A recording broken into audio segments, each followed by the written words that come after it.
For the benefit of those who were not present last Sunday, just let me give you a quick summary of the thought expressed here. We claimed that the world was a manifestation of consciousness, that the individual's environment, circumstances, and conditions of life were only the outpicturing of the particular state of consciousness in which that individual abides. Therefore, the individual sees whatever he is by virtue of the state of consciousness from which he views the world. Any attempt to change the outer world before he changes the inner structure of his mind is to labor in vain. Everything happens by order. Those who help or hinder us, whether they know it or not, are the servants of that law which constantly shapes outward circumstances in harmony with our inner nature. We asked you last Sunday to distinguish between the individual identity and the state they occupy. The individual identity is the Son of God. It is that I speak of you or to you, or speak of myself, I mean really our imagination. That is permanent. It fuses with state and believes itself to be the state with which it is fused. But at every moment of time it is free to choose the state with which it will be identified. And that brings us to today's subject, changing the feeling of I. And I hope I will not get the same reaction that is recorded in the 6th chapter of the Gospel of John. For we are told that when this was given to the world, they all left him, leaving just a handful behind. For when he told them there was no one to change but self, they said, "This is a hard teaching. It's a hard thing. Who can hear it?" For he said, "No man cometh unto me, save I call him." And then it's recorded, when he repeated it 3 times they left him, never again to walk with him. And he turned to the few who remained and asked them, "Would you also go?" And they answered and said, "To whom would we go? You have the word of eternal life." In other words, it's so much easier when I can blame another for my misfortune. But now that I am told that no man cometh unto me save I call him, that I am the sole architect of my fortunes and misfortunes. It's a difficult saying. And so it's recorded, it's a hard saying. Who can hear it? Who can grasp it? And who will believe it? And so he said, "And now I sanctify myself, that they also be sanctified through the truth. For if this is the truth, then there is no one to change, no one to make whole, no one to purify but self." And so we start with the I. Most of us are totally unaware of the self that we really cherish. We have never taken one good look at the self, so we don't know this self. For the I has neither face, form, nor figure, but it does mold itself into structure by all that it consents to, all that it believes. And few of us know really what we do believe. We have no idea of the unnumbered superstitions and prejudices that go to mold this inner, formless I into a form which is then projected as a man's environment, as the conditions of life. So here, read it carefully when you go home. "No man cometh unto me, save I call him." You didn't choose me, I have chosen you. No man can take away my life. I lay it down myself. There is no power to take from me anything that is part of the inner arrangement of my mind. All that you gave me I have kept, and none is lost save the son of perdition, or the belief in God. And because nothing can be lost but the belief in loss, I will not now assume loss of anything you have given me that is good. And so I sanctify myself, that they be sanctified through the truth. And now, how do we go about changing the I? First of all, we must discover the I, and we do this by an uncritical observation of self. This will reveal a self that will shock you. You will be altogether, I wouldn't say afraid, but ashamed to admit you've ever known such a lowly creature. And had it been God himself who drew near in this despicable form, you would have denied him 1,000 times before a single cock would crow. You couldn't believe that this is the self that you've carried around and protected and excused and justified. Then you start changing this self after, by an uncritical observation, you make the discovery of that self. For the acceptance of self is the essence of the moral problem of the world. It is the epitome of a true outlook on life, for it is the sole cause of everything you observe. Your description of the world is a confession of the self that you do not know. You describe another, you describe society, you describe anything, and your description of the thing you observe reveals to one who knows this law the being you really are. So you must first accept that self. When that self is accepted, then you can start to change. It's so much easier to take the virtues of the gospel and apply them as the word of life, to love the enemy, to bless those who curse us, and to feed the hungry. But when man discovers the being to be fed, the being to be clothed, the being to be sheltered, the greatest enemy of all is that self, then he is ashamed, completely ashamed that that is the being. For it was easier to share with another something that I possess, to take an extra coat and give it to another. But when I know the truth, it's not that. I start with the self, having discovered, and start with change of that self. Now let me tell you a story. A few years ago in this city, I was giving a series of lectures down near that lake. I can't even recall the name of the lake, but it was some Parkview Manor was the place where I spoke. And in that audience was a gentleman who sought an audience before the meeting. And we went across the street into the little park there, and he said to me that he had an insoluble problem. I said, "There is no such thing as an insoluble problem. But," he said, "you do not know my problem. It's not a state of health, I assure you. It is, look at the skin that I wear." I said, "What's wrong with it? It looks lovely to me." He said, "Look at the pigment of my skin. I, by the accident of birth, am now discriminated against. The opportunities for progress in this world are denied me just because of the accident of birth, that I was born a colored man. Opportunities for advancement in every field, neighborhoods that I would like to live in and raise a family I couldn't move in, where I would like to open up a business I couldn't move into that area." Then I told him my own personal experience, that I came to this country. Well, I didn't have that problem, but I was a foreigner in the midst of all Americans. I didn't find it difficult. Yet, as he reminded me. But that's not my problem, Neville. Others have come here speaking with an accent, but they haven't my skin, and I was born an American. Then I told him an experience of mine in New York City. If I were called upon to name a man that I would consider my teacher, I would name Abdullah. I studied with that gentleman for 5 years. He had the same color skin, the same pigment as this gentleman. He would never allow anyone to refer to him as a colored man. He was very proud of being a Negro, didn't want any modification of what God had made him. He turned to me and he said, "Have you ever seen a picture of the Sphinx?" I said, "Yes." He said, "It embodies the 4 fixed quarters of the universe. You have the lion, the eagle, the bull, and man. And here is man that is the head. The crown of that creature called the Sphinx, which still defies man's knowledge to unriddle it, was crowned with a human head. And look carefully at the head, Neville, and you will see whoever modeled that head must have been a Negro. Whoever modeled it had the face of a Negro. And if that still defies man's ability to unravel it, I am very proud that I am a Negro."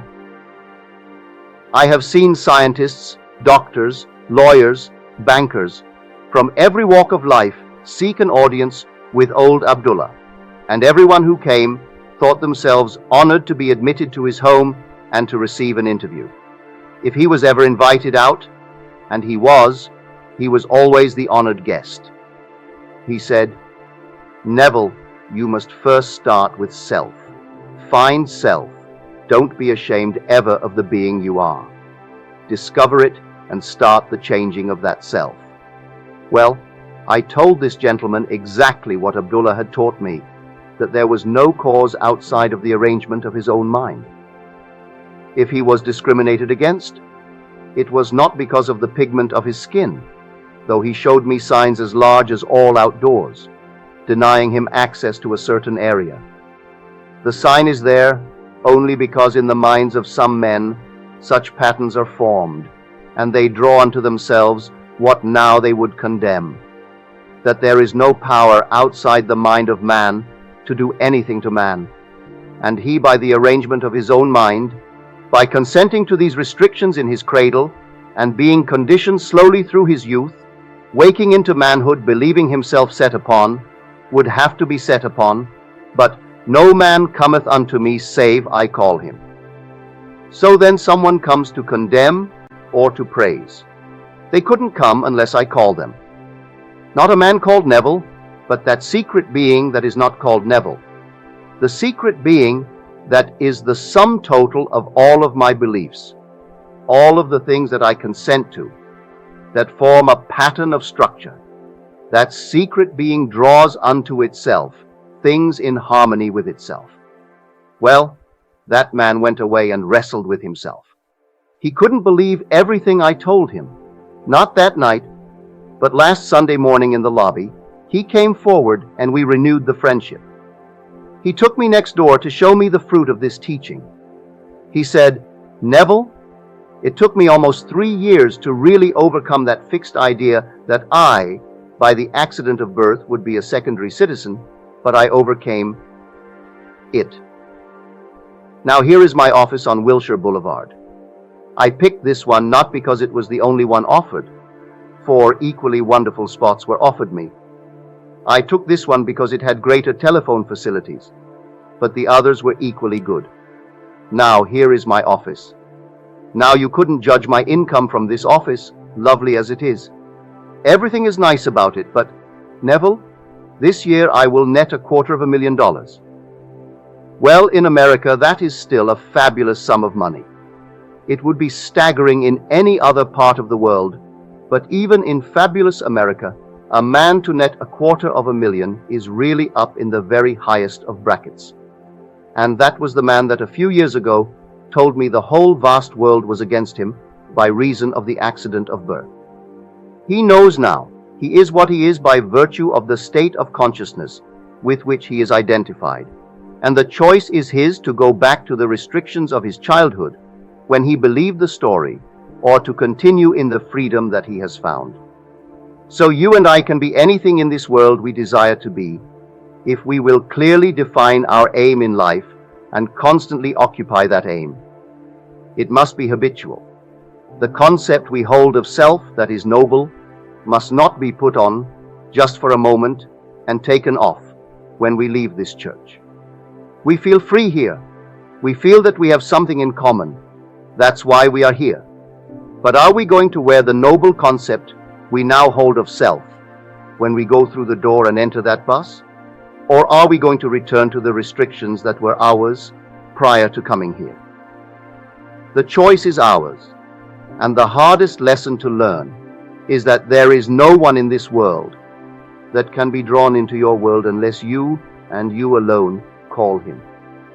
So do not do what they did thousands of years ago, for that is the beginning of the secession of the great truth. So we are told they turned away from it, never again to walk with it. And the few who remained didn't like it either. But where would they go if this is the word of eternal truth? Not that it's true for this day and age, but if this is the law of being, and in all the dimensions of my being, it holds good. If this is eternally true, then let me learn the lesson now, though I wrestle with myself as he did for 3 years. So, the changing of the feeling of I is a selective thing, because unnumbered states are infinite states. But the I is not the state. The I believes itself to be the state when it enters and fuses with it. So he was presented with a state, and without the faculty of discrimination in his youth, he fused with the state, and believed these restrictions were true. And it took him 3 years to disentangle the I from these fixed ideas with which he had lived for so many years. Now you may take only a moment, or you too may take your 3 years. I can't tell you how long it's going to take you, but I'll tell you this much. It can be measured by the feeling of naturalness. You can wear a feeling until it's natural. The moment the feeling becomes natural, it will begin to bear fruit within your world. So I told this story at a small gathering here in the city, and not very many asked questions about it, but 3 people asked, but he must have had money before. He must have known the right people. He must in some way have had some substance to start it. Because how can you go out to loan $100 million and call that a real fact of being, that you have that to loan, and tell me you didn't have someone who had it, or you yourself didn't have it? I did not ask the gentleman about the individual facts of the case. I went into the office, I saw it, I didn't look at his books. He volunteered this information and gave me the figure of $250,000 net for the year. I have not checked or in any way verified the statement. I believe it implicitly. But I will not go along with those who believe that unless you have certain things to start with, you can't apply this law. You can start now from scratch and choose the being you want to be. You aren't going to change the pigment of your skin, but you will find your accent or the pigment of skin or your so-called racial background will not be a hindrance. For if a man is ever hindered, it can only be the state of consciousness in which he abides that hinders him. Man is freed or constrained by reason of the state of mind in which he persists. If you persist in it, well, then I will say, persist in it. But I warn you, no one cares. And that is an awful blow when a man discovers that no one but himself really cares. So we find ourselves weeping with ourselves in the hope of getting others to weep with us. And what an awful shock when the day arrives we discover that no one really ever cared. They will give us some little listening ear for a moment, just as they were passing by, but they really didn't care. When we make that discovery, we shake ourselves out of it and boldly appropriate the gift our Father gave us before that the world was. So let me show you the gift. You've read your Lord's Prayer, possibly daily, but you read it as a prayer from a translation of a translation which does not reveal the sense of the evangelist. The real translation you will find in Farrar Fenton's work, where in the original it is written in the imperative passive mood, which is like a standing order, a thing to be done absolutely and continuously. So that you can look now upon your universe as one vast interknit machinery where all things happen. There isn't a thing to become. All things are taking place. So it is written in this manner, Thy will must be being done. Thy kingdom must be being restored. It is the only way you could express it, if you would express the imperative passive mood. But from the Latin from which our translation was made, there is no first aorist of the imperative passive mood. So we have it in the way we have it, but it does not reveal the intent of the mysteries. If you will see all things are now, you don't become. You simply select the state that you would occupy. Occupying it, you seem to become, but it is already a fact. Every aspect of that state in its most minute detail. It's worked out and taking place. You, by occupying the state, seem to go through the action of unfolding that state, but the state is completely finished and taking place. So now you can choose the being you want to be. And by choosing a being other than what you are now expressing, you start the change of the feeling of I. Now, how will I know that I have changed the feeling of I? By beginning first with an uncritical observation of my reactions to life, and then noticing my reactions when I think I am identified with my choice. If I assume that I am the man that I want to be, let me observe my reactions. If they are as they were, I have not identified myself with my choice, for my reactions are automatic. And so if I am changed, I would automatically change my reactions to life. So the changing of the feeling of I results in a change of reaction. which change of reaction is a change of environment and behavior. But let me warn you now, a little alteration of mood is not a transformation. It's not a real change of consciousness. Because as I change my mood for the moment, it can quickly and rapidly be, I would say, replaced by another mood in the reverse direction. When I say that I was changed, as that gentleman changed his mood, his basic mood, his state of consciousness, it means that having assumed that I am what the moment denied, what my reason denied, that I remain in that state long enough to make that state stable, so that all of my energies are flowing from that state. I am no longer thinking of that state. I am thinking from that state. So that wherever a state grows so stable as to definitely expel all of its rivals, then that central, habitual state of consciousness from which I think defines my character and is really a true transformation or change of consciousness. Whenever I reach that state of stability, watch my world mold itself, then in harmony with this inner change. And men will come into my world, people will come to aid, and they will think they are initiating the urge to help. They are playing only their part. They must do what they do, because I have done what I did. Having moved from one state into the other, I have altered my relationship relative to the world round about, and that changed relationship compels a change in behavior relative to my world. So they have to act differently toward me. So in changing the I, you start with desire, which we will unfold and elaborate on tomorrow night. For it starts with desire. Desire is the spring of action, for you must want to be other than what you are. We fail because we do not fall in love enough with an idea. We aren't, I would say, moved enough to want to be other than what we are. If I could get you to be completely in love with some state to the point where it haunted the mind, I could almost prophesy that you would, in the not distant future, externally see that state within your world. And the reason we fail, we aren't hungry enough to change.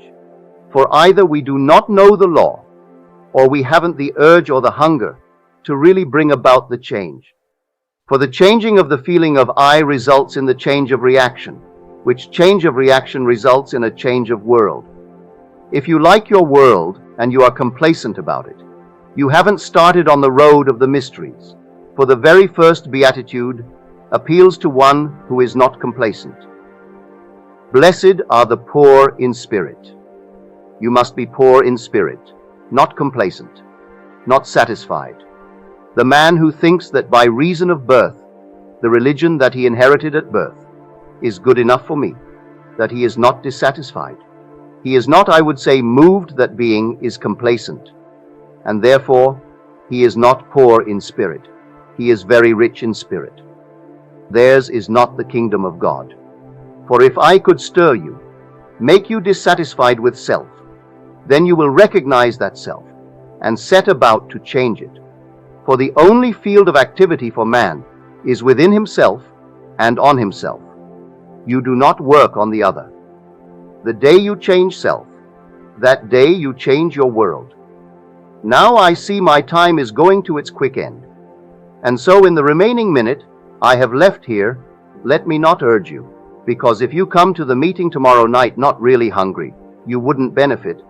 But I do hope that many of you are there.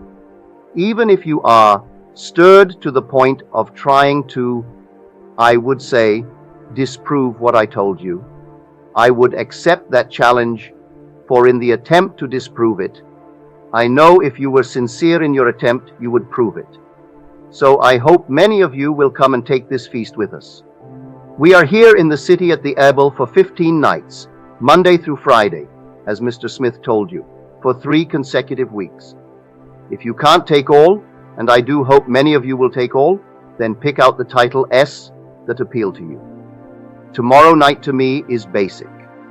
It is the importance of defining an aim in this world, having a goal, for without an aim you are aimless. And you were warned in the book, or I would say, in the Epistle of James that the double-minded man is unstable in all his ways. Let not such a man believe that he shall receive anything of the Lord, for he is like a wave that is driven and tossed by the wind. That man never reaches his goal. So you must have an aim, and tomorrow night we will show you the importance of defining desire. There are certain schools who teach you to kill out desire. We teach you to intensify desire and show you the reason for such teaching, show you what the Bible teaches about desire. And now we will come to the help that many of you have asked for today. Those who were not here on Sunday, let me remind you, it is a very simple technique. As I told you on Sunday, any time that you exercise your imagination and do it lovingly on behalf of another, you are mediating God to man. So we sit quietly and we simply become imitators of our Father. And He called the world into being by being the thing He would call. And so we sit and we listen as though we heard someone congratulating us on having found what we seek. So we go to the end of the matter and we listen just as though we heard, and we look as though we saw. And we try in this manner to feel ourselves right into the situation of our answered prayer. And there we wait in the silence, just for about 2 minutes, and so they will lower the lights to aid you. And let me remind you, if you want to clear your throat, please do so. If you want to shift your position in the chair, do so. Feel as though you are alone at home, because if you don't, and you try not to disturb the neighbor, you will not be able to exercise your imagination on behalf of anyone. So now I will take the chair and just simply listen attentively, just as though you heard. I'll make you this promise. The day you are very still in mind and really become attentive, you will hear as coming from without what really you are whispering from within yourself.